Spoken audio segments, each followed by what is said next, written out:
මොක්ඛදං ධම්ම ශ්‍රවණ කාලෝ අයං භදන්තා ධම්ම ශ්‍රවණ කාලෝ අයං භදන්තා ධම්ම ශ්‍රවණ කාලෝ අයං භදන්තා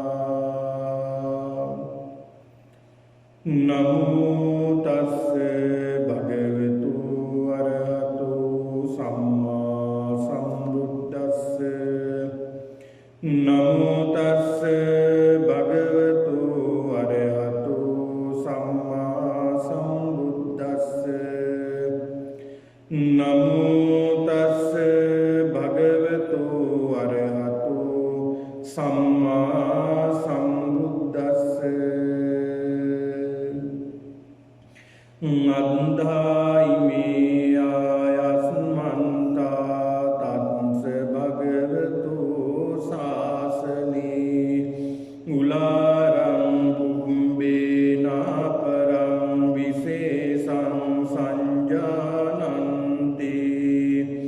තතායි මේ ආයස්මන්තෝ හට්ට පහට්ටා උදංගා විරත රූපා පිනීතින්ද්‍රියා පරදලෝමා පන්න පුත්තා මිග භූතේන චේතසා විහෙරති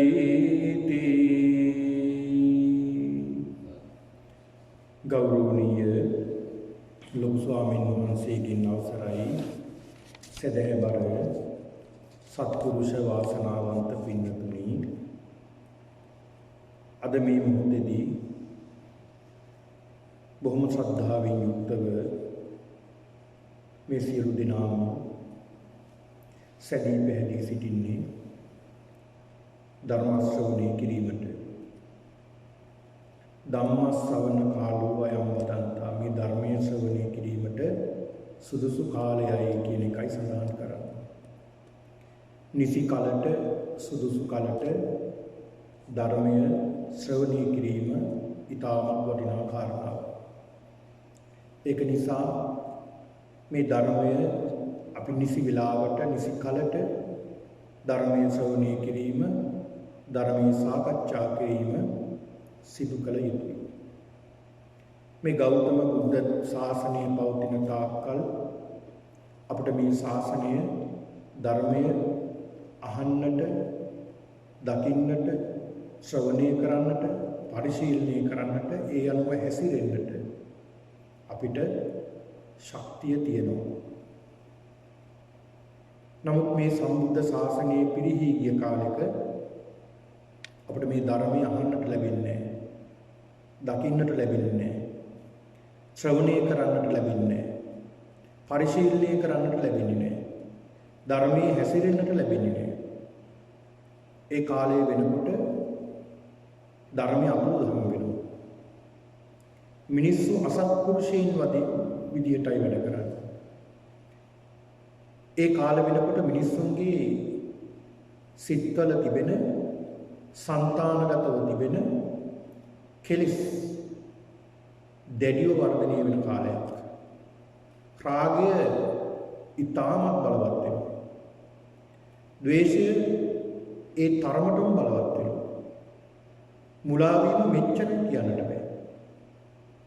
ඒක නිසා පින්නතුනි අපිට තරමක හරි අවබෝධයක් වටහා ගන්නට පුළුවන්කම තිබෙනවා. අද වර්තමානයේ වෙනකොට මේ ධර්මයේ පවතින කාලයකත් මිනිස්සුන්ගේ හැසිරීම මෙහෙමනම් ධර්මයේ නැති කාලයක ධර්මයේ අතුරුදහන් වන කාලයක මේ ධර්මයේ එහෙම නැත්නම් මිනිස්සුන්ගේ චරිත ලක්ෂණ මොනතරම් විකෘති වෙයිද මොනතරම් වෙනස් වෙයිද මොනතරම් තිරිසන් ගති මිනිස්සු තුලින් ඉස්මතු වෙයිද කියලා අපිට වර්තමානයේ දකිනකොට අපිට හිතා ගන්නට පුළුවන්කම තිබෙනවා. ඒක නිසා පින්නතුනි මේ ධර්මයේ පවතින කාලයේ කෙසේ හෝ අපි පුළුවන් විදියට ධර්මානුකූලව ගත කරමින් ධර්මයට යොමු වෙමින් අපේ ජීවිතයේ ධර්මයේ අනුව හැටගස්ව ගන්නට ඕනේ. ඒ ධර්මයේ පමණයි පින්නතුනේ අපිට පිටට තියෙන්නේ. ඒක නිසායි බුදුහාමුදුරුවෝ පෙන්ලා දුන්නේ ධම්මෝ හවේ නත්ති පිතාච මාතා. ධර්මයේ හැර වෙනත් මවෙක් පියෙක් නැහැ. අම්මා තාත්තට කරන්නට බැරි දෙයක් ධර්මයෙන් සිද්ධ කරලා දෙනවා. එහෙම කියන්නේ කොහොමද? පින්නතුනි අම්මා තාත්තට කරන්න පුළුවන් සීමාවක් තියෙනවා. දරුවන් මේ ලෝකෙට ජනිත කරන්නට පුළුවන්. දරුවන් හදන්නට වඩන්නට පුළුවන්, පෝෂණය කරන්නට පුළුවන්. කෑම බීම ටික ලබා දෙන්නට පුළුවන්. ඒ වගේම ආදරයේ සෙනෙහස අඩුවක් නැතුව දෙමාපියන්ට දරුවන්ට ලබා දෙන්නට පුළුවන්. ඒ විතරක් නෙවෙයි හොඳ අධ්‍යාපනයක් ලබා දෙන්නට පුළුවන්. රැකී ආරක්ෂා ලබා ගන්නට කටයුතු කරන්නට පුළුවන්. ආවාහ විවාහ සිද්ධ කරලා දෙන්නට පුළුවන්. ගෙවල් දොරවල් ඉඩකඩම් මේ සියල්ල හරිහම්බ කරලා දෙන්නටත් පුළුවන්. හැබැයි මරණාසන්න මොහොතට වැටිලා අසරණ තත්ත්වයටපත් වුණොත් ඒ අම්මට බෑ, ඒ තාත්තට බෑ අපිව සුගතියට පමුණවන්නට. එහෙනම් ඒ සුගතියට පමුණවන්නට එකම දේ තියෙන්නේ මේ ධර්මය. ඒක නිසායි බුදුහාමුදුරුවෝ පෙන්නලා දුන්නේ. ධම්මං විනා නත්ති පිතාච මාතා. ධර්මයේ හැර මවෙක් පියෙක් නැහැ කියලා බුදුහාමුදුරුවෝ පෙන්නලා දුන්නේ ඒකයි. ඒක නිසා බුදුහාමුදුරුවෝ දේශනා කළේ නිතර ධර්මය පරිශීලනය කරන්න, ධර්මයට අනුව හැඩ ගැහෙන්න කියලා බුදුහාමුදුරුවෝ පෙන්නලා දුන්නේ. ඒ කාරණේ නිසා මේ පින්නතුන් මේ වැඩසටහන් වලට නිරන්තරව විහාරස්ථානට සම්බන්ධ වෙන්නේ. විහාරස්ථානයේ සිදු කරනු ලබන සෑම පින්කමකටම මේ අත හැකියාවෙන් සම්බන්ධ වෙන්නේ, දායක වෙන්නේ අන්නේ කාරණාව නිසා. ඒකට හේතුව තමයි අපි කවුරුත් මැරෙනවා. ඒ මැරෙන නිසා අපි කොහොම හරි මේ ධර්මයේ දියුණු කරගන්නට ඕන කියන උතුම් චේතනාව ඇති කරගන්නවා. බුදුහාමුදුරුවෝ පෙන්නලා දෙන පින්නතුනි හරියට හිස ගිනි ගත්ත කෙනෙක්. හිස ගිනි ගත්ත කෙනෙක් කොහොමද හැසිරෙන්නේ? අපි උදාහරණයක් විදිහට හිතුවොත් යම්කිසි ආකාරයකින් අපි වැඩක්පලක්ක නිරත වෙනකොට එහෙම නැත්නම් නිවසේදී ආහාර පිසින වෙලාවේදී කෑම උයන වෙලාවේදී අපේ හිස මොකක් හරි හේතුවක් නිසා ගිනි ගන්නවා. ඒ ගිනි ගන්න අවස්ථාවේ අපි මොකද කරන්නේ? කොහොමද අපි හැසිරෙන්නේ? බුදුහාමුදුරුවෝ පෙන්නලා දෙනවා ඒ හැසිරෙන්නේ කොහොමද අපි? අර සියලුම වැඩ කටයුතු අවසන් කරලා මේ ගින්න නිවා ගන්නවා කියලා හිතනවාද? එහෙම හිතන්නේ නැහැ. අර වැඩ සියල්ලම පැත්තකට දාලා අපේ පළවෙනි කාරණාව වෙන්නේ හිස ගිනි ගත්තා නම් මේ මොහොතේ මේක නිවා ගන්න. අන්න ඒ වගේ ධර්මයේ හැසිරෙන්න කියලා බුදුහාමුදුරුවෝ පෙන්නලා දෙනවා. හිස ගිනි ගත්ත කෙනෙක් වගේ. ඇයි එහෙම දේශනා කළේ? අයි පොඩ්ඩක් හිතලා බලන්න ඕනේ ඇයි බුදුහාමුදුරුවෝ මේ විදිහට පෙන්නලා දුන්නේ දේශනා කළේ? පින්නතුනි අපේ ජීවිතේ කොතනින් අවසන් වෙයිද දන්නේ නැහැ. මොන මොහොතේ මොන ආකාරයෙන් කුමන විදියකට අපේ ජීවිතේ අවසන් වෙයිද අපි දන්නේ නැහැ. මේ බණ කිය ඉන්න මට තව මොහොතකින් මගේ මරණය සිද්ධ වෙන්න ඉඩ තියෙනවා. ඔබට මටත් කියන්න බෑ එහෙම වෙන්නේ නැහැ. ඔබටත් විසින්නේ. ඒ තරම් අවිනිශ්චිතයි අපේ ජීවිතේ. එහෙනම් ලැබුණ මොහොතේ ලැබුණ අවස්ථාවේ වහවහ ධර්මයේ දියුණු කරගන්න කියලා බුදුහාමුදුරුවෝ පෙන්නලා දෙන්නේ ඒකයි. ඊළඟ බුදුහාමුදුරුවෝ පෙන්නලා දෙනවා පින්නතුනි හරියට ණයකරුවෙක් වගේ ණයකරුවෙක් ණයෙන් නිදහස් වුණා වගේ හරියට මේ ධර්මයේ හැසිරෙන්න කියලා. ඒකේ බුදුහාමුදුරුවෝ පෙන්නලා දුන්නේ මොකක්ද? අපි පින්නතුනි මේ පින්නතුන් මේ ජීවිතය ගත කරන්නට නොඑක් විදිහට ණය ගන්නවා. නිවසක් ඉදි කරගන්න, නිවසක් ලබා ගන්න, ඉඩමක් ලබා ගන්න, යාන වාහන ලබා ගන්න ණය වෙනවා. ඒ ණය ගත්ත කෙනෙක් කොහොමද ජීවිතය ගත කරන්නේ? හැම මොහොතකම සිහි වෙන්නේ කවද්ද මේ ණය ඉවර වෙන්නේ? කවද්ද මේ ණය ටික ගෙවලා ඉවර කරගන්නේ?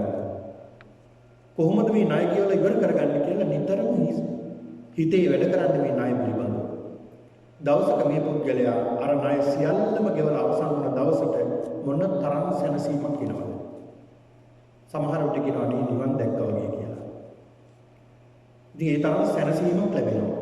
අන්න ඒ වගේ බුදුරජාණන් වහන්සේ පෙන්ලා දෙන ධර්මයේ හැසිරෙන්න නායකත්වයක් වගේ. ඊළඟ බුදුහාමුදුරු පෙන්ලා දෙනවා පින්නතුනි මොකක් හරි ආයුධයකට තමන්ගේ ශරීරයේ කොහේ හරි කැපෙන තුවාලයක් වෙනවා. අපි මොකද කරන්නේ? පින්නතුනි අර සියලුම වැඩ කටයුතු අවසන් වෙලා පස්සේ හිමීට මේ තුවාලෙට බේත් ටික දාගන්නවා කියලා අපි හිතන්නේ නැහැ. අපි මොකද කරන්නේ? මේ තුවාලෙට වහවහ බේත් දාගන්නවා. මෙහුම් දාගන්නවා. ඒ ටික කරලාගෙන තමයි අනිත් වැඩ ගැන හිතන්නේ. අන්න ඒ වගේ ධර්මයේ හැසිරෙන්න කියලා බුදුහාමුදුරු පෙන්ලා දෙනවා. ඉතින් මේ උදාහරණ බුදුහාමුදුරු පෙන්ලා දුන්නේ ඒ තරම් වටිනවා මේ ධර්මයේ හැසිරීම. ඒ තරම් වටිනවා පින්නතුනි.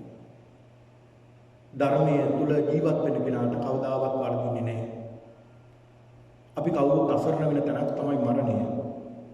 එතනදී අපි අසරණ වුණොත් පින්නතුනි ආය අපිට ගැලවීමක් නැහැ. අපි කොහේ උපත්ති ලබා ඉන්නන්නේ. ඒක නිසා මේ මරණයදී හිත ශක්තිමත් කරගන්නට පුළුවන් නම් ධර්මයේ තුලින් දියුණු කරගන්න පුළුවන් නම් මේ මරණය දිහා ධර්මානුකූලව දකින්න පුළුවන් නම් මේ පුද්ගලයා හරි ප්‍රබල පුද්ගලයෙක් බවට පත් වෙනවා. ආර්ය ශ්‍රාවකයෙක් බවට පත් වෙනවා. ඉතින් ඒක නිසා ඒ අරමුණ ඉදිරිපත් කරගෙන තමයි මේ සියලු දෙනා අද මේ විහාරස්ථානට පැමිණලා මේ සන්ධ්‍යා බුද්ධ වන්දනා සිදු කරමින් මේ ධර්ම ශ්‍රවණය කරමින් මේ උතුම් පූජාවට දායකත්වයේ ධර්මින් කටයුතු කරන්නේ.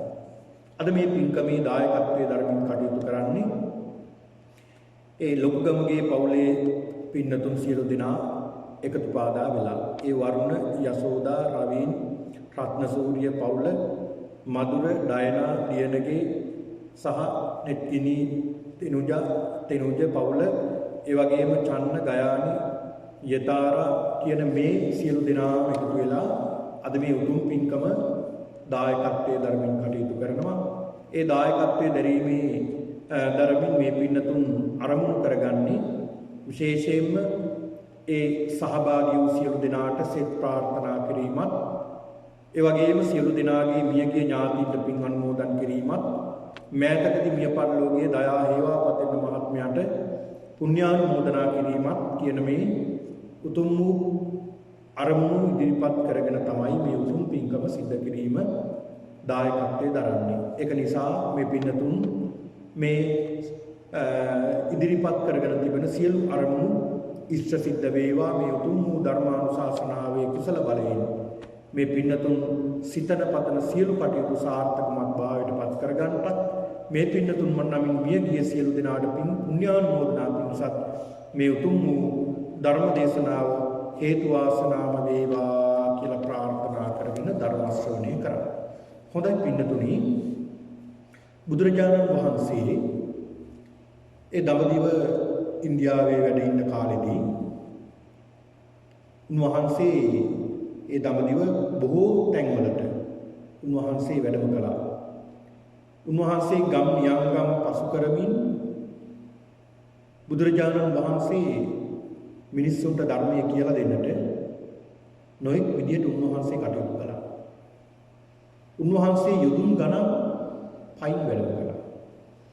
ඒ තරමට උන්වහන්සේ සත්වයා කෙරෙහි පතලා වූ අනුකම්පාව තිබුණා උන්වහන්සේට. ඒ අනුකම්පාව නිසා තමයි උන්වහන්සේ බෝසත් අවදීදී දානය විවිධ ආකාරයෙන් පාරමිතාවක් විදියට කටයුතු කළේ.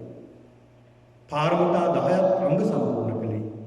තමගේ ජීවිතයේ පවා ගැන නොසිතමින් උන්වහන්සේ මේ සත්වයා සසරින් ගොඩට දමන්නට ඕනේ කියලා උන්වහන්සේ කටයුතු කළේ.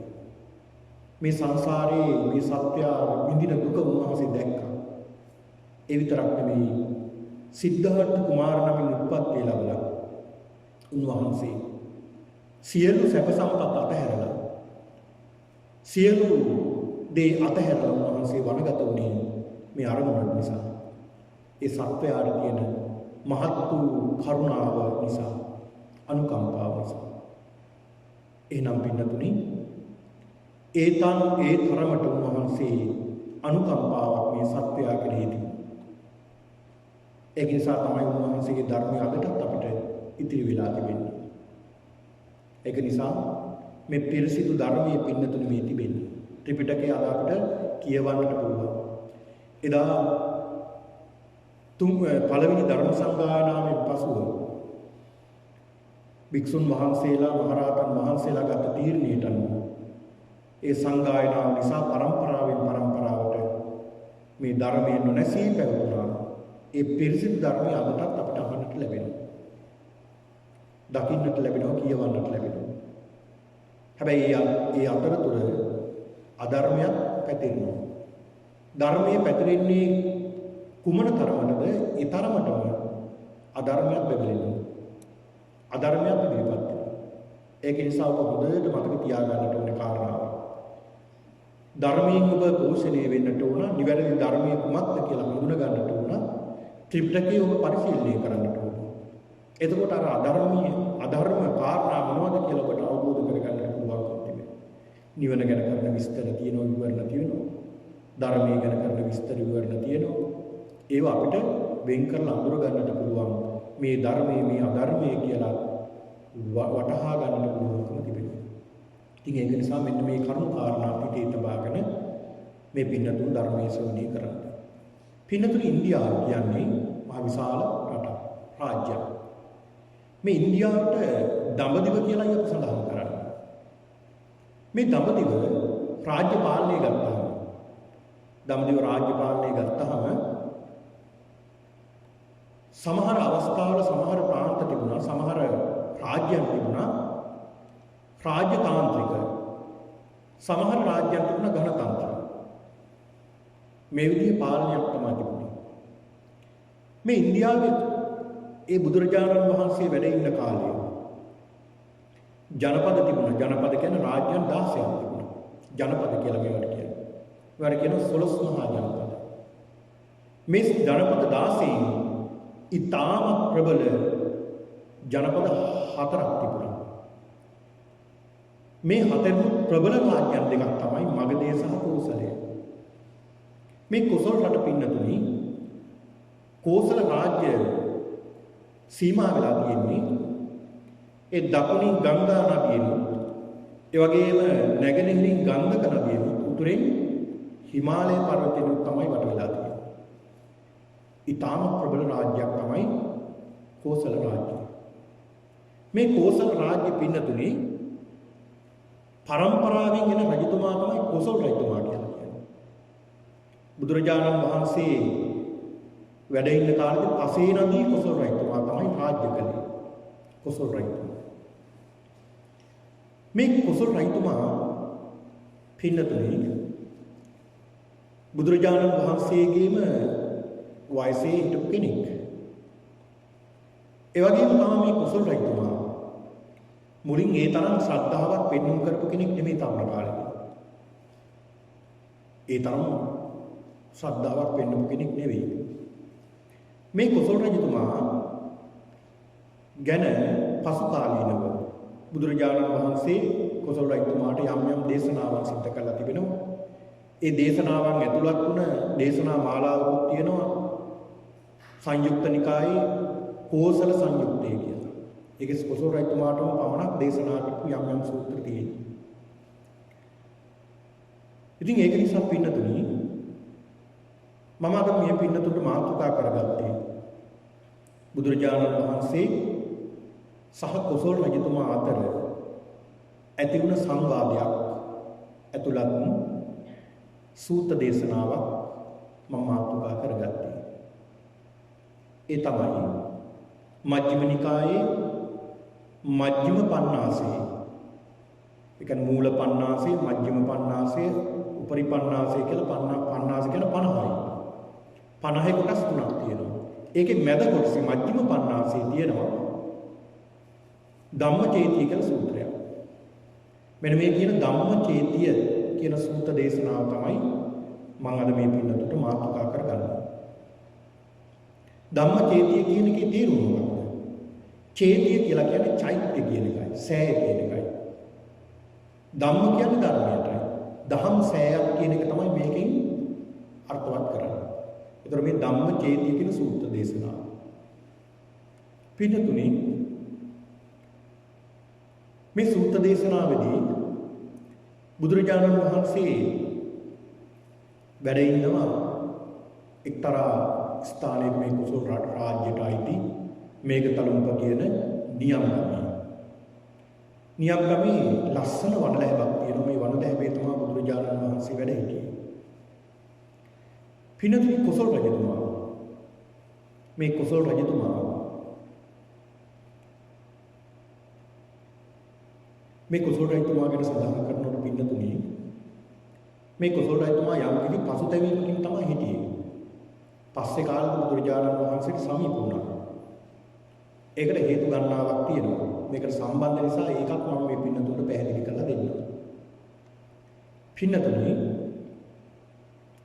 එදා ඉන්දියාවේ බුදුරජාණන් වහන්සේ වැඩ ඉන්න කාලේ දඹදිව ඒ කාලේ වෙනකොට අද වගේ නෙමෙයි තාමත් දියුණු කාලයක්. අද දියුණුව කියලා කියන්නේ විනාශයත් එක්කලා යන දියුණුවක්. බොහෝම ස්වල්ප දියුණුවක් තමයි අපිට දකින්න ලැබෙන්නේ. එදා දඹදිව ඊට වඩා මහා මිනිසුන්ගේ ලෞකික ආධ්‍යාත්මික දෙකම දියුණු වෙලා තිබුණ කාලයක්.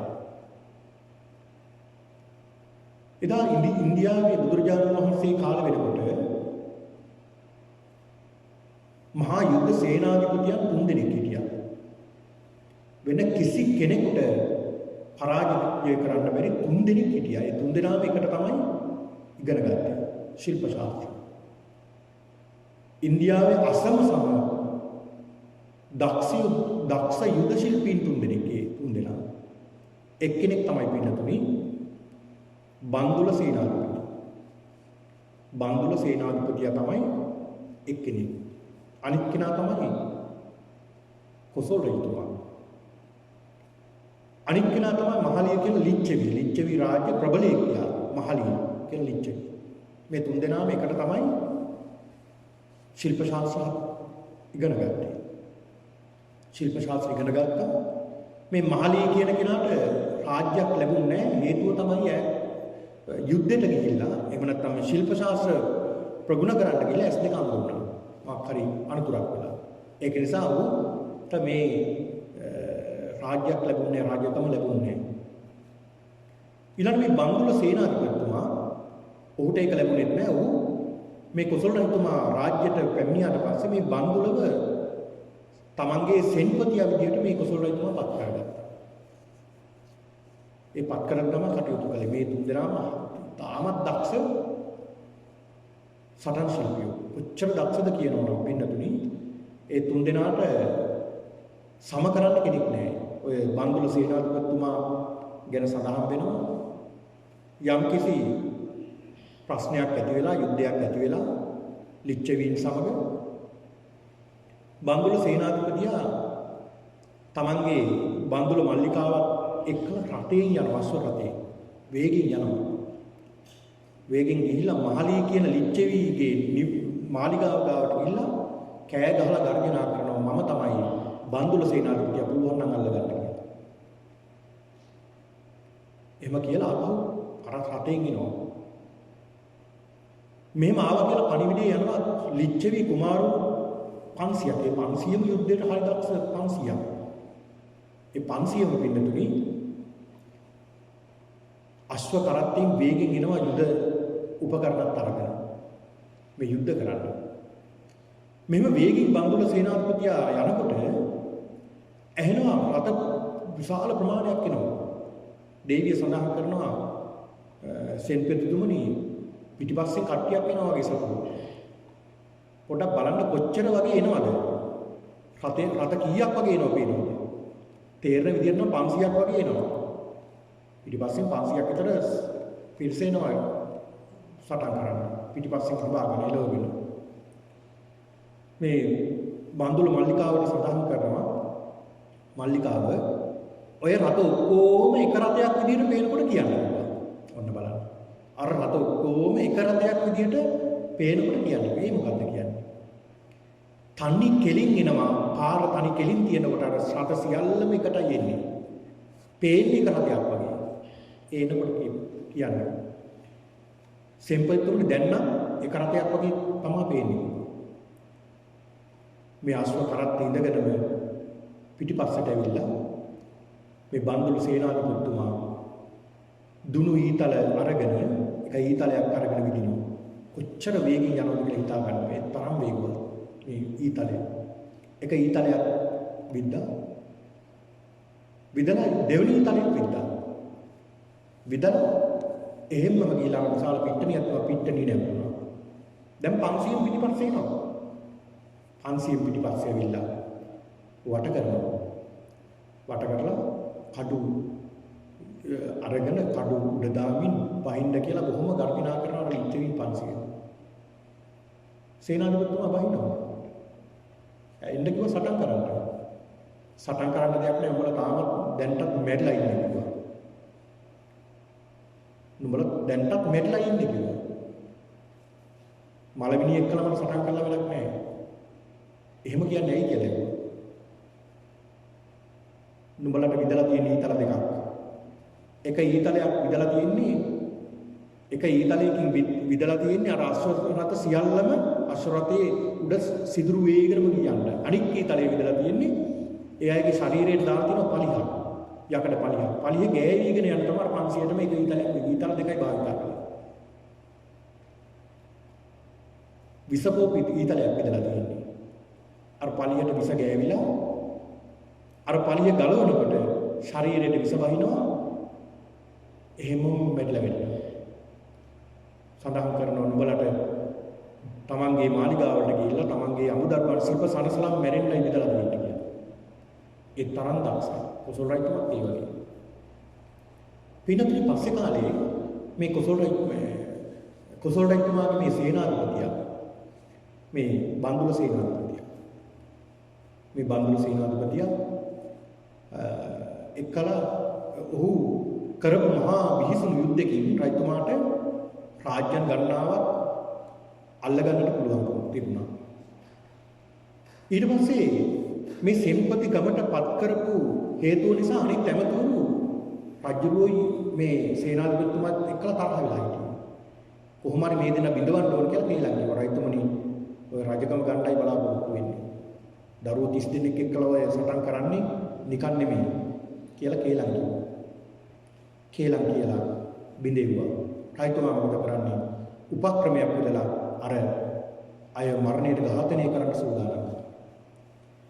එදා කොහොම හරි බුද්ධ ප්‍රමුඛ මහා සංඝරත්නය තමන්ගේ නිවසට වැඩම කරලා බන්දුල මල්ලිකාව දන් දෙනවා. දන් දෙන මොහොතේ බොහොම ශ්‍රද්ධාවෙන් තමයි දන් දෙන්නේ. ඒ මොහොතේ යම්කිසි හේතුවක් නිසා අතපසුවීමක් නිසා සේවිකාවක්ගේ කිරිමුට්ටියක් බින්දිලා බිමට ඉසිරෙනවා. ඒ සේවිකාව ටිකක් අවවාද කරනවා සැලකිල්ලෙන් වැඩ කරන්න, සිහියෙන් වැඩ කරන්න කියලා. මේක බුදුරජාණන් වහන්සේ ඇතුළු මහා සංඝරත්නය දකිනවා. ඇයට යම්කිසි සංදේශයක් එනවා. ඒ සංදේශයේ බලලා ඉනේ පටියක් තියෙනවා. පටිය ගහගෙන දැන් ගානේ බෙදෙනවා. දානේ අවසන් වෙලා බුදුරජාණන් වහන්සේ අහනවා මල්ලිකාව කලබල වෙන්න එපා. හිත යහා මෙහා කරගන්න එපා කියලා ධර්මයේ දේශනා කරුණු කියනවා. ස්වාමීනි මම හිත යහා මෙහා කරගත්තා නම් මෙන්න බලන්න ඒ දානි බෙදෙන වෙලාවේ මට ආපු සංදේශය මගේ ස්වාමියයි දරුවෝ 30 දෙනයි සියල්ලම ඝාතනය කළා මරලා දාලා යුද්ධෙට ගිහිල්ලා. ඒකත් මගේ ඉනේ තියාගෙන තමයි මම මේ දානිය බෙදුවේ. මගේ හිතේ යහා මෙහා වෙන්නේ නැහැ කියලා. එතනදී බුදුහාමුදුරුවෝ මේ අනන්ත වූ සංසාරයේ පිළිබඳව මේ අනිත්‍ය දුක්ඛ අනාත්ම මතු කරමින් උන්වහන්සේ ධර්මයේ දේශනා කරන ඔය මොහොතේ. ඉතින් මෙන්න මේ හේතුව නිසා පින්නතුනි ඊට පස්සේ කොසල් රජතුමා නැවත මේ බන්දුල සේනාධිපතිගේ මාලිගාවට ඇවිල්ලා අහනවා බන්දුල සේනාධිපති ඇතුළු දරුවෝ 30 දෙනා රජකම් බලාපොරොත්තු වුණා නැහැ රජතුමනි. කවදාවත් එහෙම දෙයක්. රජතුමා දුක් වෙනවා. මං කරේ ලොකු අපරාධයක්. අර ඇමතිවරුන්ගේ බහ අහලා මම විශාල අපරාධයක් කළේ කියලා බොහොම කනගාටු වෙනවා. ඒ මොහොතේ බන්දුල සේනාධිපතිතුමාගේ නංගිගේ පුතෙක් ඉන්නවා දීඝකාරායන. ඔහුට සේනාධිපතිකම ලබා දෙනවා.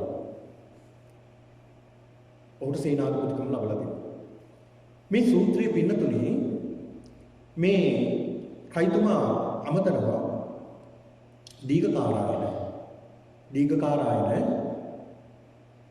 අපි මට යන්නට ඕනේ නගර සංචාරය යන්නට ඕනේ. ඇවිදින්නට යන්න ඕනේ. ඔය රයිතුමා නිතර ඇවිද්දා කියනවා. මොකද ওই ප්‍රශ්නේ නිසා. මොකද අර කරපු දේ නිසා ඌව ඒක අවුල් වෙලා ගන්න ඒක නිසා ඇවිදිනවා. කොහේ හරි යනවා මාලිගාවෙ ඉන්නේ නැහැ. මේක අමතක කරලා. එදත් මෙහෙමයි සිද්ධ වුනේ. ඉතින් කෙසේ හෝ වේවා මේ රයිතුමා බුදුරජාණන් වහන්සේ ළඟට යොමු වෙලා අර කෝසල මල්ලිකාව නිසා යම් යම් ආකාරයෙන් යොමු වෙලා බුදුහාමුදුරන්ට සමීප වෙලා ධර්මයේ ශ්‍රවණය කළා. පස්සේ කාලෙදී ධර්මයට යොමු වුණා. මේ දීඝකාරායන සඳහන් කරන යහළුව මිත්‍රයේ දීඝකාරායන භද්‍රයාම සකස් කරන්න. යහපත් යානාවන් සකස් කරන්න ඇවිදින්න යන්න. සකස් කළා. දැන් මේ සකස් කරපු යානාවල දැන් යනවා. මේ විදිහට යනකොට පින්නතුනි නගරයක් නගරක කියලා නගරයක් තිබුණා. මේ නගරක කියන නගරය හරහා තමයි දැන් මේ යන්නේ. යන අවස්ථාවේදී මේ සත්‍යමාට හිතුණා මේ මොහොතේ බුදුරජාණන් වහන්සේ දකින්න තියෙනවා. ඒ භාග්‍යවතුන් වහන්සේ දකින්න තියෙනවා නම් හොඳයි කියලා සිතිවිල්ලක් ආවා. දැන් දහවල් වෙලාවේ. මේ සිතිවිල්ල එනකොටම අර දීඝකාරායන කියන සෙන්පතියට අමතලා කියනවා රයිතුමා සෙන් යහළුව දීඝකාරායන භාග්‍යවතුන් වහන්සේ දකින්න ආසාවක් තියෙනවා. භාග්‍යවතුන් වහන්සේ දැන් කොහෙද වැඩ ඉන්නේ කියලා. දීඝකාරායන යම්කිසි තරහකින් හිටියේ පිළිතුරු. මොකද තමන්ගේ මාමා නෙමෙයි මැරුවේ. නිකරුණේ. ඒ නිසා හිතේ තිබුණා තරහ. ඒක නිසා දන්නවා මේ කුසල රජතුමා කොයි මොහොතේද බුදුහාමුදුරුවෝ හම්බෙන්න යන්නේ නිතර ඒ ගැන සැලකිල්ලෙන් හිටියේ. ඒක නිසා බුදුහාමුදුරුවෝ ගැන සැලකිල්ලෙන් හිටියා. ඒ අහනකොට ස්වාමී රජතුමනි භාග්‍යතුන් වහන්සේ මේ වෙලාවේ වැඩ ඉන්නේ අහවල් තැන මේකතලුඹ කියන නියම් ගමේ මේ වනාන්තරේ වැඩ ඉන්නේ. එහෙනම් ලැහැත්ති කරන්න යානාවල් කියලා. යම් කිව්වා. ගියා. ගිහිල්ලා පින්නතුනේ අර අස් රත බාබල මේවත් සමගන යන්නේ. ඒ ගිහිල්ලා යන්න පුළුවන් දුර රත වලින් ගිහිල්ලා එතන ඉඳලා පයින් ගියා. ඊළා ඒ සියලු ආභරණ කියලා කියන්නේ ඔය තියෙනවා පින්නතුනේ පංච කකුද බහන්න කියලා. පංච කකුද බහන්න කියලා ඔය අභිෂේක කරනකොට කකුද බහන්න පහක් රජුන්ට ලැබෙනවා. ඒ තමයි එකක් තමයි වල් විදුනාව කියලා කියනවා. අනික මිරිවැඩි සංකල, අනික සඳහන් වෙනවා මගුල් කඩුව, ඊළඟට සේසත, ඊළඟට නලල් පටිය. මෙන්න මේ පහ මේ පංච කකුද බහන්න සියල්ලම ගලවලා දුන්නා දීඝකාරායන්ට තියාගන්න. මම භාග්‍යවතුන් බුදුහාමුදුරුවෝ බලන්න යනකොට මේ සියල්ල අයින් කළා. ඒ තරම් ගෞරවයි බුදුහාමුදුරුවන්ට. ඒ තරම් එදා හිටපු අය බුදුහාමුදුරුවන්ට ගෞරවයෙන් සියල්ල ඉවත් කරලා අයින් කරලා බොහොම සද්ධා දැන් අර විසාකාවත් එහෙමනේ. තමන්ගේ මහා මේඝ පළඳනාවත් පැත්තකින් තියලා තමයි ගියේ. බුදුහාමුදුරුවෝ බලන්න යනකොට. මේ රයිතුමා මේ විදියට තමයි ගියේ. දැන් ඉදිරියට යනවා ගිහිල්ලා ස්වාමීන් වහන්සේලා වැඩ ඉන්න ගස් මුල වල බණ භාවනා කරනවා. විවේකීව වැඩ ඉන්නවා වනාන්තරේ. ඒක ස්වාමීන් වහන්සේලා මග්ගාවට ගිහිල්ලා අහනවා ස්වාමීනි භාග්‍යවතුන් වහන්සේ කොහෙද වැඩ ඉන්නේ? දැන් මේ ස්වාමීන් වහන්සේලා දන්නේ නැහැ කොසල් රජුගේ කියලා මේ සියලු ආභරණ ගලවලා නියමිලා තියෙන උතුම් සියල්ලම. මේ ස්වාමීන් වහන්සේ සඳහන් කරනවා පින්වත ඒ භාග්‍යවතුන් වහන්සේ අන්නර ඈත පේන විහාරේ වැඩ ඉන්නේ. ওই දිගටම පාර තියෙනවා එතනින් ගිහිල්ලා ආලින්දට යන්න. ආලින්දයට ගිහිල්ලා පොඩ්ඩක් රැල් බුරුල් කරන්න. ඒ කියන්නේ උගුර පාදන්න. පාදලා දොරට තුන් පාරක් තට්ටු කරන්න. භාග්‍යවතුන් වහන්සේ දොර විවෘත කරાવી කියලා. මේ රයිතුමත් මේ විදියටම අර ආලින්දයට ගිහිල්ලා දොරට තට්ටු කරනවා. පිටුතුනේ සඳහන් වෙන දොරට තට්ටු කරනකොට ඒ භාග්‍යවතුන් වහන්සේ දැන් ඔය ඒකේ ක්‍රම තුනක් තියෙනවා කියලා. මධ්‍යම ප්‍රමාණයෙන් දොරට තට්ටු කරනවා නම් මේ මිනිස්සෙක් වෙන්නේ. ටිකක් ඉහළින් දොරට තට්ටු කරනවා නම් දෙවි කෙනෙක් වෙන්නේ. පල්ලෙහින් දොරට තට්ටු කරනවා නාගයෙක්. මේ දොරට තට්ටු කරන ක්‍රමයෙන් දැනගත්ත භාග්‍යවතුන් වහන්සේ මේ මිනිස්සෙක් ඇවිල්ලා තියෙනවා. පිනතුනි කවදාවත් බුදුහාමුදුරුවෝ ඇවිල්ලා වැඩම කරලා දොර විවෘත කරන්නේ නැහැ. ඒ උන්වහන්සේගේ භාග්‍යයක්. උන්වහන්සේ අධිෂ්ඨාන කරන දොර විවර වෙනවා. දොර විවර වුණා මේ රයිතුමා බුදුරජාණන් වහන්සේ ළඟට ඇවිල්ලා බුදුරජාණන් වහන්සේ ගාව තන ගහගෙන වැඳගෙන පසඟ පිටවල වැඳගෙන බුදුරජාණන් වහන්සේගේ සිරිපතුල ඉවිනවා. ඉබිමින් හාත්පස පාදයේ සම්භාහනය කරමින් ස්පර්ශ කරමින් සම්භාහනය කරමින් බුදුහාමුදුරුවෝ වන්දනා කරනවා. සිරිපතුල ඉව ගන්නවා. සිපිමින් තමයි වන්දනා කරන්නේ. බුදුරජාණන් වහන්සේ අහනවා එහෙම වන්දනා කරමින් සඳහන් කරනවා ස්වාමීනි භාග්‍යතුන් වහන්සේ මම පසේ නදී කුසල් රජු වෙමි පසේ නදී කුසල් රජයි මම කියලා සඳහන් කරනවා.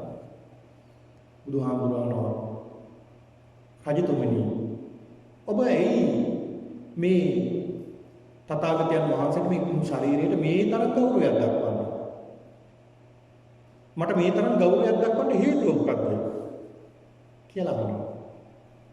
බුදුරජාණන් වහන්සේ මෙහෙම අහපුවාම මේ රජතුමා සඳහන් කරන ස්වාමීනි භාග්‍යවතුන් වහන්සේ ඒකට කාරණා ගන්නවා තියෙනවා. ස්වාමීනි භාග්‍යවතුන් වහන්සේ ඔබ වහන්සේ සර්වඥයි.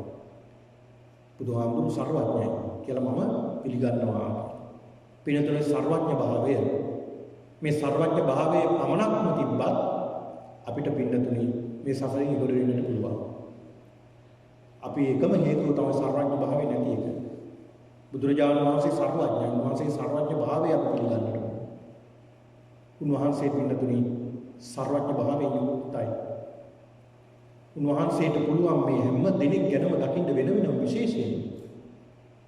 දැන් අපිට පුළුවන් ද කෙනෙක් ගැන ළඟ ඉන්න කෙනා ගැනවත් දැනගන්න බෑ. බුදුරජාණන් වහන්සේට විශේෂයෙන් පුළුවන් ඒ කෙනා ගැන ඒ මොහොතේ ඒ සත්‍යෝ හිතන්නේ මොනවද මේ මොහොතේ මේ සත්‍යය හිතන්නේ මොනවද කියලා වෙන වෙනම දැනගන්න පුළුවන්.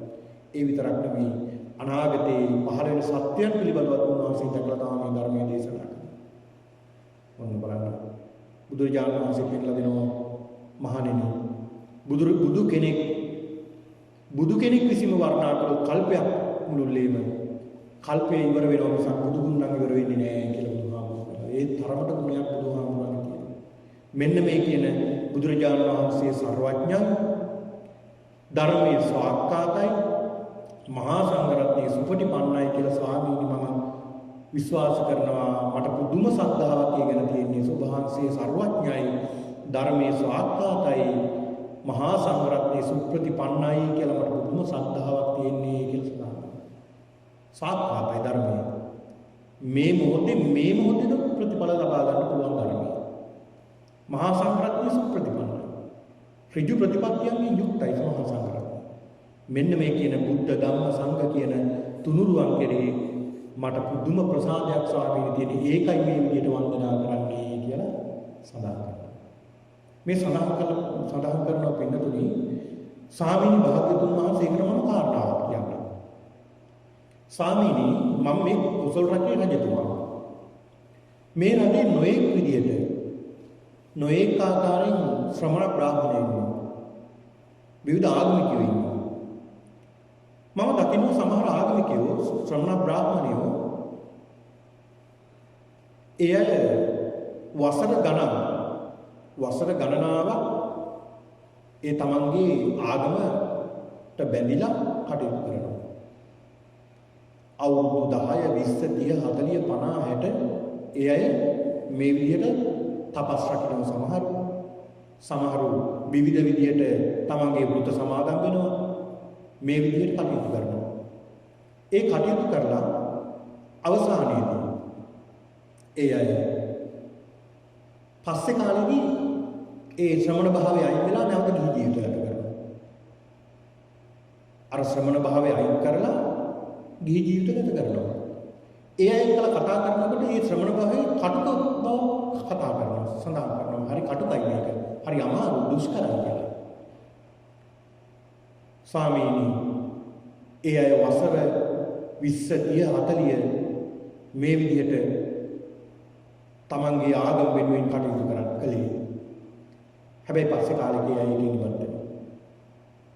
ස්වාමීනි ඔබ වහන්සේගේ ශ්‍රාවකයෝ එහෙම නෙමෙයි.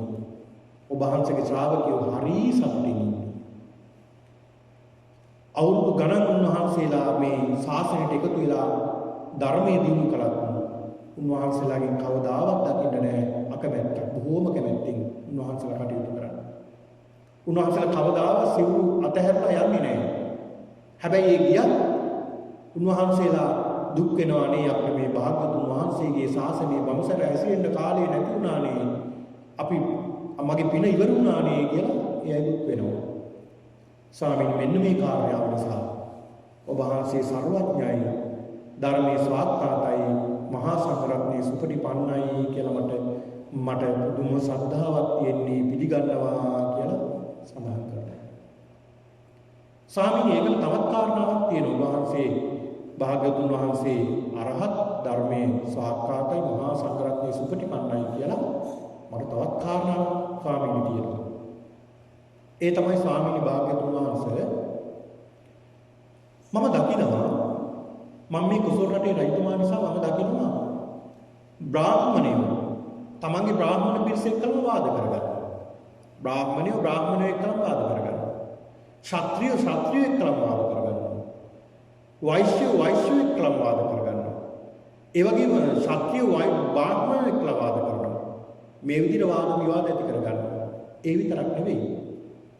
අම්මා පුතත් දරුවොත් එක්කම වාද කරගන්නවා. මේ හරි සමගියෙන් ඉන්න ඕනේ අය. හැබැයි වාද කරගන්නවා. සහෝදරයා සහෝදරිය එක්කම වාද කරගන්නවා. සහෝදරිය සහෝදරයා එක්කම වාද කරනවා. දරුවෝ දෙමාපිය එක්කම වාද කරගන්නවා. ඒ විතරක් නෙවෙයි. විවිධ විදිහට වාද විවාද ඇති කරගන්නවා. නොයේ පුංචි කරුණා අල්ලගෙන වාද විවාද ඇති කරගන්නවා. ස්වාමීනි මෙහෙම වාද විවාද ඇති කරගත්තා මම කවදාවත් දැකලා නැහැ මේ වික්ෂුන් වහන්සේලා කවදාවත් වාදයක් විවාදයක් ඇති කරගෙන තිනෝන්නට. ඒ තරම් සමගියෙන් වහන්සේලා වාසය කරන හරීම සමගියෙන් පුදුමාකාර සමගියෙන් සතුටින් වහන්සේලා වාසය කරන්නේ. මෙන්න මේක භාග්‍යවතුන් වහන්සේ මේ කාරණාව නිසා භාග්‍යවතුන් වහන්සේ අරහත් ධර්මයේ ස්වාක්ඛාතයි මහා සංඝරත්නයේ සුපටිපන්නයි කියලා විශ්වාස කරනවා. සුපටිපන්නයි කියලා මට පුදුම ශ්‍රද්ධාවක් තියෙන්නේ කියලා සඳහන් කරනවා. ස්වාමීනි මම ඒකට තවත් කාරණාවක් කියන්නම්. ස්වාමීනි භාග්‍යවතුන් වහන්සේ මම දකිනවා මේ කෝසල රාජ්‍යයේ ඉන්නවා වෙනත් මහාන බමුණෝ. දැන් බුදුහාමුදුරේ කාලේ හිටියා විවිධ ශ්‍රමණ බ්‍රාහ්මණයෝ හිටියා ආජීවක නිගණ්ඨක අචේලක පබ්බජික මේ විදිහට නොයෙක් ශ්‍රමණ කණ්ඩායම් හිටියා. ස්වාමීනි මේ අය මම දැකලා තියෙනවා ඒ අය හරි කුස කියන්නේ කෙට්ටු. සමහර විට නාන්නෙත් නැහැ. කොණ්ඩේ පීරලත් නැහැ. අවුරුදු ගානකින් කොණ්ඩේ පීරලා නැහැ. රවුලක බලතේ. නාන්නේ. ඇඳුමක් පිරිසිදු කරගන්නේ. හරි අපවිත්‍රයි. දකින්නකොට හරි අප්‍රසන්නයි. එකපාරක් දැක්කොත් ස්වාමීනි මම ආයෙත් දෙවෙනි පාරක් බලන්න හිතෙන්නේ නැහැ. ඒ තරම් අප්‍රසන්නයි. ඒ ශ්‍රමණ බ්‍රාහ්මණයෝ. හරිම අප්‍රසන්නයි. දැන් අදටත් ඉන්නවා ඉන්දියාවේ නිගණ්ඨ පිරිස්. අවුරුදු ගානකින් කොණ්ඩේ කපලා නැහැ. රවුල කපලා නැහැ. නාන්නේ නැහැ. ඒ අය ඊටාමත් අපිරිසුදු විදියට තමයි ඉන්නේ. මොකද ඒ අය හිතනවා ඒක තමයි වෘතය කියලා. එහෙම හිතීමෙන් පව් සෝදා හරින්න පුළුවන් කියලා. පව් නැති කරන්න පුළුවන් කියලා. එකවරක් දැක්කොත් නැවත සාධින් මට දකින්න හිතෙන්නේ නැහැ. ඒ තරම් අපවිත්‍රයි. ඒ තරම් අපවිත්‍රයි. ස්වාමීනි කවදාවත් මම මේ ශාසනයේ ඔබ වහන්සේගේ ශ්‍රාවකයෝ එහෙම දැකලා නැහැ. ඒ ශ්‍රාවකයෝ හරි සතුටින් පිරිසිදුව පැහැපත්ව හරි ලස්සනයි වහන්සේ දැකීමක් ප්‍රියමනාපයි. එක සැරයක් බැලුවොත් දෙවෙනි සැරේ නම් හිටලා බලන්න හිතෙනවා. අද්දායි මේ ආයස්මන්තා තස්ස භගවතු ශාසනේ උලාරම් පුබ්බේනාකරම් විශේෂං සංජානන්ති මේ භික්ෂුන් වහන්සේලාගේ විශේෂයක් දකිනවා. තථායි මේ ආයස්මන්තෝ හට්ටපහට්ටා ස්වාමීනි මහන් භික්ෂුන් වහන්සේලා හට්ටපහට්ටා කියන්නේ තුටු පහටු කියන හරි සතුටින් ඉන්නේ. උදක් ඔද වැඩි කිය සිත් ඇති වෙන්නේ. හරි සතුටු සිතක් ඇති කරගෙන ඉන්නේ. අභිනත රූප උන්වහන්සේලාගේ රූපය හරි ප්‍රසන්නයි. පිනීත ඉන්ද්‍රිය පිනාගේ ඉඳුරන් තියෙන්නේ. පරදලෝම පරදවුත්තා පරදලෝම පන්නවුත්තා මිගබුදේන චේතෝ විහෙරති. හරියට මොකෝ වගේ. ඇයි මේ මොකෝවන්ට උපමා කරන්නේ? මේ භික්ෂුන් වහන්සේලා ඒකට කාරණාවක් තියෙනවා. මූපුව කොහොමද මුවන්ට පුළුවන් හිතුන තැනකින් පැන් බොන්න පුළුවන්. හිතුන තැනකින් ආහාර ගන්න පුළුවන්. හිතුන තැන ලකින්න පුළුවන්. භික්ෂුන් වහන්සේලාත් එහෙමයි. උන්වහන්සේලා එක තැනක් කියලා නැහැ. උන්වහන්සේලා තමන්ට හිතුන තැනකින් අද පිණ්ඩපාතේ ලබා ගන්නවා. අද මේ ගහ යට වැඩ ඉන්න ඕනේ කියලා අද හිතුනොත් එතන වැඩ ඉන්නවා. අද මේ ප්‍රදේශයේ ධර්මයේ ප්‍රචාරය කරන්න ඕනේ කියලා හිතුනොත් ඒ ප්‍රදේශයට වඩිනවා. උන්වහන්සේලාට අරමුණක් නැහැ. ඒ කියන්නේ නිශ්චිත තැනක් උන්වහන්සේලාට නැහැ.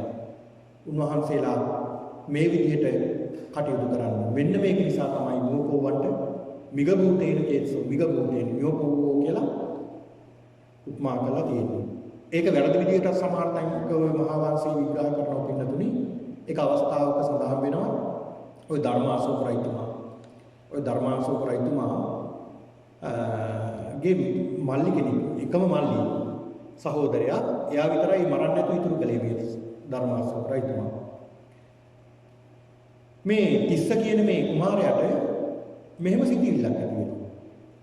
ඒ තමයි මේ ස්වාමින් වහන්සේලාට භික්ෂුන් වහන්සේලාට හරියට මෝපෝව වගේ. ඒ කියන්නේ මොකක්ද ඒකෙන් අර්ථවත් වෙන්නේ? මොහොත් කැමති දෙයක් කාලා කැමති තැනක වැටලා ඉන්නවා. මේ ස්වාමින් වහන්සේලාට දෙන ගිතෙල්ල ආදී අනුභව කරලා ඉත දානේ අනුභව වළඳලා උන්වහන්සේලා සිතුව දේ කරනවා. කියලා සිතිවිල්ලක් ආවා. ඒ සිතිවිල්ල ආව විතරක් නෙවෙයි රජතුමාට කියලා කිව්වා රජතුමනි මේ මෙහෙම සිතිවිල්ලක් මට තියෙනවා මෙහෙම කියලා. දැන් මේ ධර්මාශෝක රජතුමා කල්පනා කළා මේ සිතිවිල්ල තේරුම් කරලා දෙන්න ඕන. මේක වැරදි සිතිවිල්ලක් කියලා එහෙමද? එහෙනම් මම ඒක තේරුම් කරලා දෙන්නම්කෝ කියලා සඳහන් කරනවා. නුඹට මම සතියකට රජකම දෙනවා. සතියකට මේ රජකම නුඹට දෙනවා. හැබැයි සතිය ඉවරුනහම දවස් 7 ඉවරුනහම 8 වෙනි දවසේ නුඹ හිසකසා දාලා මරනවා. 8 වෙනි දවසේ නුඹ මරලා දානවා. දවස් 7ක් රජකම් කරනවා කියලා රජකම් බාර ගන්නවා. දන්නවා විවාහයෙන් මරනවා තමයි. ඇයි? ඔක්කොම සහෝදරයෝ මරුවා මා විතරයි ඉතුරු කරන්නේ. මාව මරණ එක එච්චර දෙයක් නෙවෙයි. ඒක නිසා මාවත් ඝාතනය කරනවා තමයි. දැන් අර කුමාරයා රජකම් බාර අරගෙන දවස් 7ම රජකම් බාරගෙන හිටියා. ඉඳලා දවස් 7 ඉවර වෙලා රජතුමා අහනවා කොහොමද තිස්සේ රජකම හොඳට කළාද? අනේ මොන රජකමද රජතුමනි හැම තිස්සෙම මරණ බියෙන් මම හිටියේ. හැම තිස්සෙම කොයි වෙලාවෙ මගේ මරණය සිද්ධ වෙයි දැන් මේ දවස් 7 ඉවර වෙනකොට ඔබතුමා මාගේ බෙල්ල කපලා දානවා මොතෙන් කියලා මම සිටිවිල්ලේ මම ඉන්නේ කියලා. එහෙනම් මතක තියාගන්න කිව්වා. භික්ෂුන් වහන්සේලාත් මේ දානි වන්දලා නිකන් ඉන්නේ නැහැ. උන්වහන්සේලාත් මරණ සතිය වඩනවා. නිතරම මරනවා කියලා සිහි කරනවා. මරණානුස්මෘතිය නිතර සිහි කරනවා. එහෙම තමයි උන්වහන්සේලා ජීවත් වෙන්නේ කියලා. ඔන්න මතක තියාගන්න. ඔන්න බලන්න. මෙන්න මේකෙන් සඳහන් කරන මිගබූතේන කේතෝ හරියට මොකෝ වගේ හරි සහැල්වෙන් උන්වහන්සේලා බොහොම සතුටින් ජීවත් වෙනවා. මෙන්න මේක නිසායි ස්වාමීනි වහන්සේ අරහත් ධර්මයේ ස්වාක්ඛාතයි මහා සංඝරත්නයේ සුපටිපන්නයි කියලා මට පුදුම ශ්‍රද්ධාවක් තියෙන්නේ කියලා සාධනාව දෙනවා. ස්වාමීනි භාග්‍යතුන් වහන්සේ ඒකට තවත් කාරණාවක් කියනවා. ස්වාමීනි මම මේ වෙනස් ශාස්ත්‍රවරු සමග මම කතා කරලා තියෙනවා. වෙනස් ශාස්ත්‍රවරු මට දකින්න ලැබෙනවා. වෙනස් ශාස්ත්‍රවරු තමන්ගේ ගුරුවරයා කියලා ගෝලියෝ වාද විවාද ඇති කරගන්නවා. ගුරුවරයා ධර්මයේ කියලා දෙනකොට ගෝලියෝ එහෙම නෙමෙයි ඕක අසත්‍යයක්. මේකයි සත්‍යය. ගුරුතුමනි මේකයි සත්‍ය කියලා හරියට කෑගෝ ගහනවා. නොඑක් විදිහට වාද විවාද ඇති කරගන්නවා ගුරුවරයාත් එක්කලා. ස්වාමීනි වෙනස් ශාස්ත්‍රවරුන්ගේ ගෝලියෝ එහෙමයි. හැබැයි ඔබ වහන්සේගේ ශ්‍රාවකයෝ කවදාවත් ඔබ වහන්සේ එක්කලා වචනයක්වත් නුරට කතා කරන්නේ නැහැ. ස්වාමීනි ඒකට මම උදාහරණයක් කියන්නම්. ස්වාමීනි දවසක් මම නගර සංචාරය කරන මොහොතේ ස්වාමින් වහන්සේලාට ධර්මයේ දේශනා කරන භාග්‍යතුන් වහන්සේ මමත් පිරිස කෙරවලින් ස්වාමින් වහන්සේලා භික්ෂුන් වහන්සේලා කෙළවරින් මම හිටියා. මෙහෙම ඉන්නකොට හරි ලස්සන සිදුවීමක් දැක්ක භාග්‍යතුන් වහන්සේ. ඒ තමයි එක ස්වාමින් වහන්සේ නමකට කැස්සක් ආවා. ඒ ස්වාමින් වහන්සේ බොහොම අමාරුවෙන් කැස්ස පාලනය කරගන්න උත්සාහ කළා.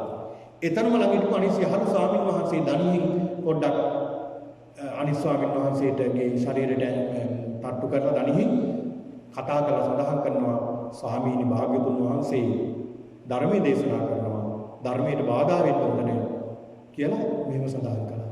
ස්වාමීනි හරි පුදුමයි හරිම පුදුමයි කිසිම බාධාවක් නැතුව ඔබ වහන්සේට ශ්‍රවණයේ ධර්මයේ ශ්‍රවණය කරනවා. මෙන්න මේ කාරණාව නිසා ඔබ වහන්සේ අරහත් ධර්මයේ ස්වාක්ඛාතයි මහා සංඝරත්නයේ සුපටිපන්නයි කියලා මම පිළිගන්නවා කියලා. ස්වාමීනි ඒ විතරක් නෙවෙයි ඒකට තවත් කාරණාවක් තියෙනවා. ඒ තමයි ස්වාමීනි මම දැකලා තියෙනවා යම් සමහර බ්‍රාහ්මණයෝ සමහර ක්ෂත්‍රියෝ සමහර වෛශ්‍යයෝ සමහර ආජීවක නිගණ්ඨක ආදී පිරිස් ඒ ශ්‍රමණ ගෞතමයන් වහන්සේ මේ ප්‍රදේශයට දැන් මේක අහවල් කාලේ එනවා. මේ එනකොට අපි මේ වාදය හදාගමු. මේ වාද කරන්න මේ කාරණා හදාගමු. මේ කාරණා ටික හදාගෙන අපි ප්‍රශ්න අහමු. ඒ ප්‍රශ්නේ අහලා මේ ප්‍රශ්නේ මෙහෙම කිව්වොත් අපි මෙහෙම උත්තරයක් දෙමු. මෙහෙම කිව්වොත් මෙහෙම උත්තරයක් දෙමු කියලා සියල්ලම හදාගන්නවා. ඉන්දියාව කියන්නේ වාද පිටියක්. අද වගේ නෙමෙයි. ආයේ හිතා ගන්න බැරි ප්‍රශ්න අහන්නේ. හිතා ගන්න බැරි ප්‍රශ්න අහන්නේ. ඒ තරම් දක්ෂයි හිටියා වාද කරනවා. ඔය සත්‍යක කියන්නේත් එහෙම කෙනෙක්. සත්‍යක කියන්නේත් එහෙම කෙනෙක්. සත්‍යකත් ඇවිල්ලා අවසානට කියන්නේ මම ගෞතමයන්ව පරාජය කරනවා. හරියට ගෞතමයන්ව පරාජයටපත් කරලා ඉහින් කනින් දාඩිය දාන තරමට මම ප්‍රශ්න අහලා තරක් දෙනවා කියලා තමයි එන්නේ. එහෙම තමයි ආවේ. අවසානට බුදුහාමුදුරේ එක ප්‍රශ්නයක් ඇහුවේ. සත්‍යකට උන් පිටි දැන් අමතක වුණා. උන් පිටි දැන් අමතක වුණා. සත්‍යක උත්තර දෙන්න කිව්වා. මොකද ආත්මය පිළිබඳව තමයි ආත්මය නිට්ටයයි කියලා තමයි වාදයට ආරම්භය. මේ සියලු ප්‍රශ්න උත්තර ඔක්කොම හදාන ආයේ මේ වාද එක. සත්‍යක නුඹත් එක්කම වාද කරනවා. හැබැයි සත්‍යක නුඹ සත්‍යවාදී වෙන්න ඕන කියලා. හරි සත්‍යවාදී වෙන්න කියලා. වාද කළා. අවසානට පරාජයටපත් වුණා. උපාලි ප්‍රභූතිය ඒත් එහෙමනේ හරි දක්ෂ කෙනෙක් මේ ප්‍රදේශයේ පළාතටම හිටපු දක්ෂම වාද කරන්න දක්ෂ කෙනෙක්. උපාලිත් එහෙම ආවේ.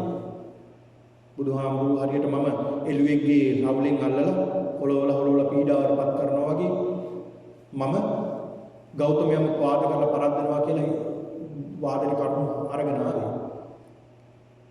ඒ ආවෙත් කය තමයි මුල් වෙන්නේ හැම දෙයකම. ආත්මය නිට්ටයයි කියලා හදාගෙන ආවේ. එකම ප්‍රශ්නයයි බුදුහාමුදුරුවෝ ළඟට ඇවිල්ලා අහනවා ස්වාමීනි අපි කියන්නේ කාය දණ්ඩේ තමයි ප්‍රබල. කාය තමයි ප්‍රබල. බුදුහාමුදුරුවෝ දේශනා කරන්නේ සිත තමයි ප්‍රබල. බුදුහාමුදුරුවෝ එක ප්‍රශ්නයක් අහනවා උපාලි නුඹට පුළුවන් ද කියන්නේ නුඹ කොහේඳලා ආවේ කියලා. මම අවල් තැන ඉඳලා මෙතෙන්ට ආවේ. එතන ඉඳලා මෙතෙන්ට එන්න කොච්චර දුරද? ස්වාමීනි යොදුන් මෙච්චරක් තියෙනවා. එහෙනම් ඒ එන පාරදී ඔබට ඔබේ ශරීරයට පෑගිලා මරණයටපත් වුණ ප්‍රාණීන් කී දෙනෙක් මරණයටපත් වුණා? නිරුත්තර වුණා. ඒ කය මුල් වෙනව නම් කයින් දැනගන්න බෑ. දන්නේ.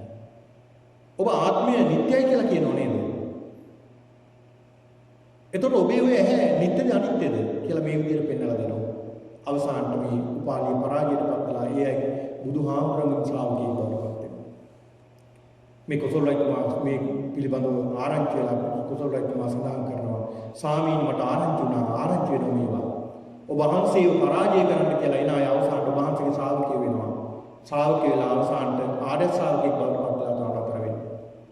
ස්වාමීනි මෙන්න මේ කාරණාව නිසා ඔබ වහන්සේ අරහත් ධර්මයේ සාක්කාතයි මහා සංඝරත්නයේ සුපටිපන්නයි කියලා මට පුදුම ශ්‍රද්ධාවක් ඇති වෙලා තිබෙන්නේ කියලා සඳහන් කරනවා.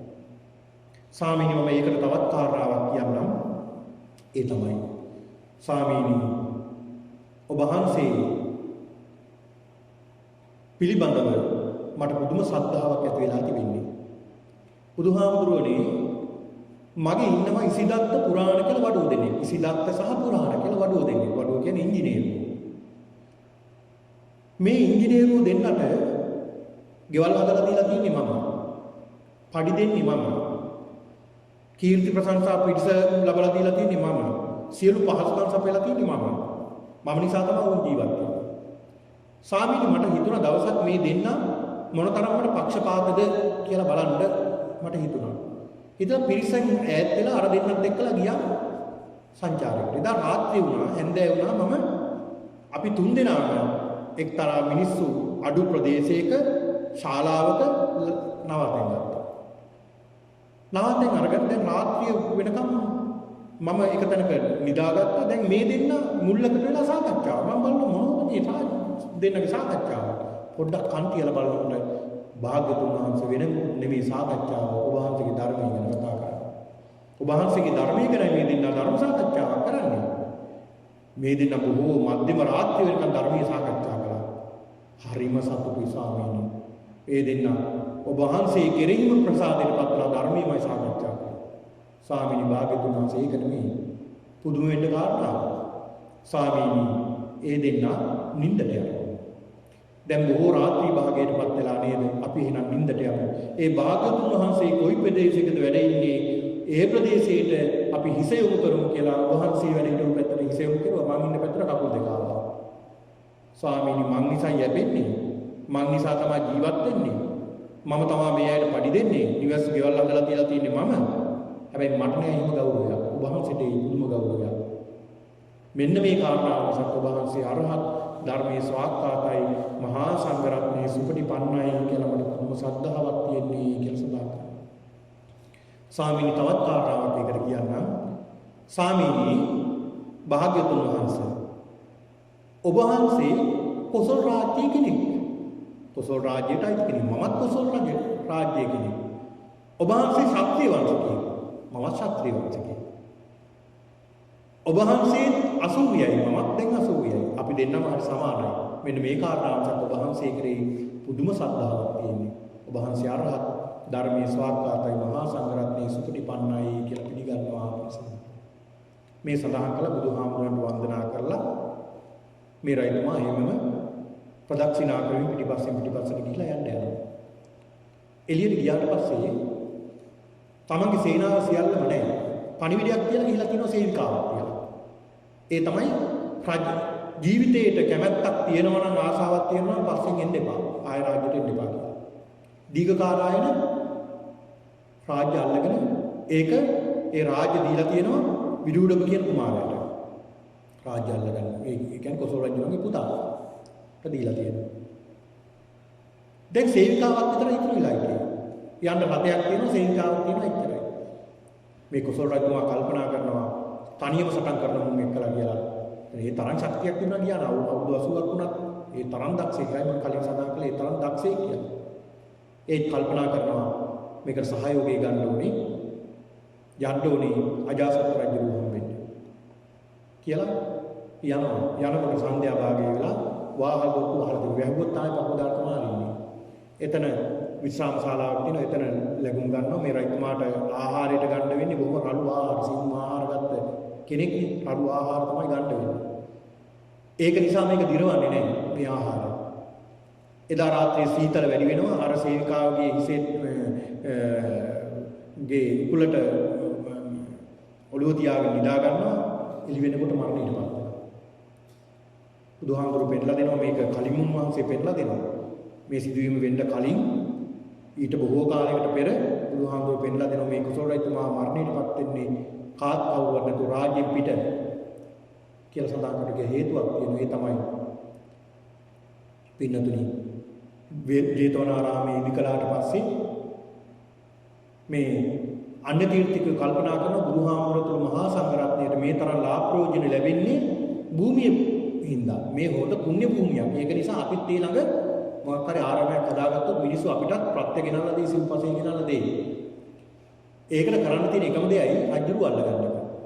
අපි ආරාමේ හදන්න රජුරුවන්ට තියෙන්නේ භික්ෂුන් වහන්සේලා ඇවිල්ලා මේකට ගැන චෝදනා කළොත් ඒක නොසලකා හරින්න. කියලා ලක්ෂයක් අහම ගිහිලා දෙනවා. රජුරුවත් අල්ලකට යට වෙනවා. මේක හදන්න ආරම්භ කරා බුදුහාමුදුරු බලනවා මොකද්ද මේ තරම් ශබ්දයක්. ආනන්ද හාමුදුරන්ට අහතල සඳහන් කරන ආනන්ද මොකද්ද අර කෙවිලු වගේ කෑ ගහන්නේ කවුද අර කියලා. ආනන්ද හාමුදුරු සඳහන් කරන ස්වාමීනි භාගතුන් වහන්සේ අන්න තීර්ථයක එතන ආරාමයක් හදන්න යනවා. ආනන්ද කුසල රජුන් කියලා කියන්නේ මේක කරන්න එපා කියලා. යනකොට කුසල රජු හැංගෙනවා. දෙවෙනි වතාවේ යනවා. දෙවෙනි වතාවේ සරියුත් හාමුදුරු වැඩම කරනවා. ඒත් තුන්වෙනි වතාවේ බුදුහාමුදුරු වැඩම කළා. බුදුහාමුදුරු වැඩියොත් ආයෙ හැංගෙන්න බෑ. ඉදිරියට එන්න වෙනවා. රජුන්ට කරුණු කාරණා සඳහන් කරනවා. රජු කල්පනා කරා මං කලේ වැරද්දක් නේද කියලා. ඒ පිරිස අයින් කරලා එතන බුදුහාමුදුරන්ට රාජකාරාමය කියලා වෙනම ආරාමයක් කරලා තියෙනවා. ඒ කරපු හැංගුණ අකුසල කර්මය නිසා බුදුහාමුදුර එදා සඳහන් කරන ආනන්ද කවදා හරි මේ රජතුමා රාජ්‍යයෙන් පිට තම මරණයටපත් වෙන්න කියලා. අන්න ඒක නිසා තමයි මරණයටපත් උනේ. මේ විදිහට මරණයක් වුණේ. නමුත් ධර්මයේ දැකලා තිබුණේ. ඒ කියන්නේ ධර්මය සෝවාන් වෙලා නැති වුණාට ධර්මයේ පිළිබඳව බොහෝ සද්ධාාවක් තිබ්බේ මේ රජුට. පස්සේ බුදුරජාණන් වහන්සේ මේ රජුමා ගියාට පස්සේ බුදුරජාණන් වහන්සේ වික්ෂුන් වහන්සේලාට එන්න කියලා අමතලා දේශනා කරන මහණෙනි. දැන් මොහොතකට පෙර ඇවිල්ලා ගියේ කුසල් රටේ රජතුමා කෝසල් රජතුමා. කුසල් රජතුමා පස්සේ නදී කුසල් රජතුමා ඇවිල්ලා ගියේ. මේ කුසල් රජතුමා ඇවිල්ලා දහම් චෛත්‍ය ප්‍රකාශ කරලා ගියා කියලා මේ දේශනාව සිද්ධ කරනවා. ඒක නිසා බුද්ධ දේශනාවක් වඩපත් වෙනවා. ඉතින් ඒක නිසා මේ රජතුමා සිද්ධ කළ මේ දේශනාව මේ කතාව බුදුරජාණන් වහන්සේ වික්ෂුන් වහන්සේලා සඳහන් කරන මේ බුදුරජාණන් වහන්සේ අරහත් ධර්මයේ ස්වාක්කාතයි මහා සංඝරත්නයේ සුපටිපන්නයි කියන මේ කාරණා හත පිළිබඳව විස්තර කළ බුදුරජාණන් වහන්සේ. ඉතින් ඒක නිසා මෙන්න මේ කාරණා පිළිබඳව අපිත් හිතේ ධාරණය කරගෙන අපිත් බුදුරජාණන් වහන්සේ පිළිබඳව ශ්‍රද්ධාව ඇති කරගන්න ඕනේ. උන්වහන්සේගේ සර්වඥතාවය පිළිබඳව අපි අවබෝධය ලබා ගන්නට ඕනේ. ධර්මයේ ස්වාක්කාතයි කියන ඇදහිීම අපි ගාව තියෙන්න ඕනේ. ඒ වගේම මහා සංඝරත්නය සුපටිපන්නයි කියන මේ උතුම් චේතනාව අපේ හිතේ තියාගන්නට ඕනේ. ඒක නිසා කල්පනා කරගන්න අද මේ උතුම් වූ ධර්මානුශාසනාව සිදු කරමින් ශ්‍රවණය කරමින් පින් සිද්ධ කරගන්නට යෙදුණා. මේ සිද්ධ කරගත්තා වූ සියලු කුසල ශක්තිය තුලින් අපි ප්‍රාර්ථනා කරමු අද දවසේ මේ උතුම් පින්කම සිද්ධ කිරීම දායකත්වයේ දරන්නේ ඒ ලොකුගමගේ පවුලේ සියලු දෙනා විසින් මේ දායකත්වයේ දරන්නේ ඒ වරුණ යසෝදා රවීන් රත්න සූර්ය පවුල ඒ වගේ මధుර ඩයනා දියනගේ සහ නෙත්තිනි තෙනුජ පවුල සහ චන්න ගයානි යතාරා කියන මේ පින්නතුන් සියලු දෙනාමත් එකතු වෙලා මේ උතුම් පින්කමේ දායකත්වයේ දරනවා. අද මේ උතුම් පින්කම සිද්ධ කරමින් මේ තමන්ගේ බලාපොරොත්තු වශයෙන් දයා හේවා පතින්න මහත්මයාට පින් දීමත් සභාභාගී වූ සියලු දෙනාගේ ප්‍රසිද්ධ ප්‍රාර්ථනා කිරීමත් සියලු දෙනාගේ මියගිය ඥාතීන්ටත් පින් අනුමෝදන් කිරීමට මේ උතුම් පින්කම සිද්ධ කරන්නේ සියලු දෙනාටත් යහපතක්ම සිද්ධ වේවා පින් අනුමෝදන් වේවා සියලු දෙනාටම උතුම් චතුරාර්ය සත්‍ය අවබෝධයේ පිණිස මේ පින්කම හේතු වාසනා වේවා කියලා